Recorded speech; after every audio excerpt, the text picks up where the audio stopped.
Pinapepreno muna ng ilang senador ang pagpapatupad ng jeepney modernization dahil sa mga hindi pa umano nare-resolbang hinaing ng mga apektado.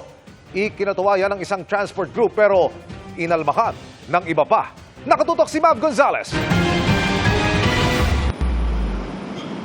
Pirmado na ng halos lahat ng senador ang resolusyong humihiling na suspendihin ang Public Transport Modernization Program. Mismong Senate President ang nagrekomendang ihain ang resolusyon. Pansamantala lang naman hanggang hindi nare-resolba ang anilay valid at urgent concerns ng mga apektadong tsuper, operator at grupo.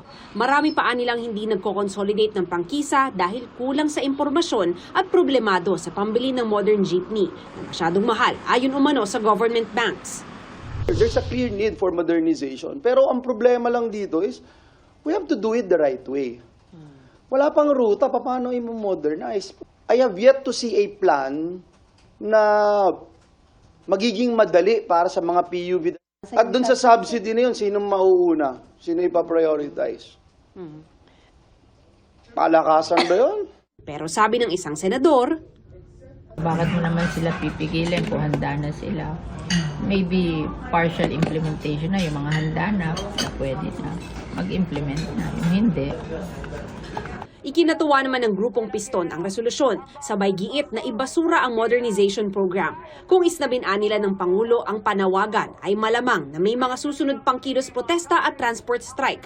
Pero inalmahan niya ng tinaguriang Magnificent Seven, koalisyon ng transport groups na nakiisa na sa modernization program.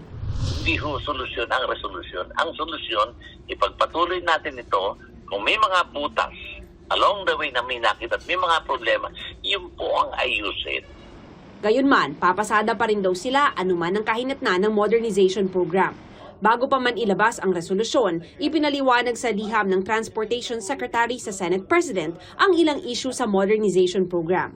Una, hindi aniya kailangang bumili agad ng modern jeepney kapag nag-consolidate, bagamat bibili pa rin kinalaunan sa susunod na 3 hanggang 4 na taon. Hindi rin aniya kailangang imported dahil may local modern jeepney na compliant sa greenhouse gas emission. At committed aniya ang DOTR na mapreserba ang iconic na disenyo ng traditional jeep. Marami rin maaapektuhan ang suspensyon ng modernization program at posibleng masayang ang podong ibinuhos ng gobyerno rito na mahigit 1.2 bilyong piso na para pa lang sa taong ito. Para sa GMA Integrated News, Mav Gonzalez, Nakatutok, 24 Oras.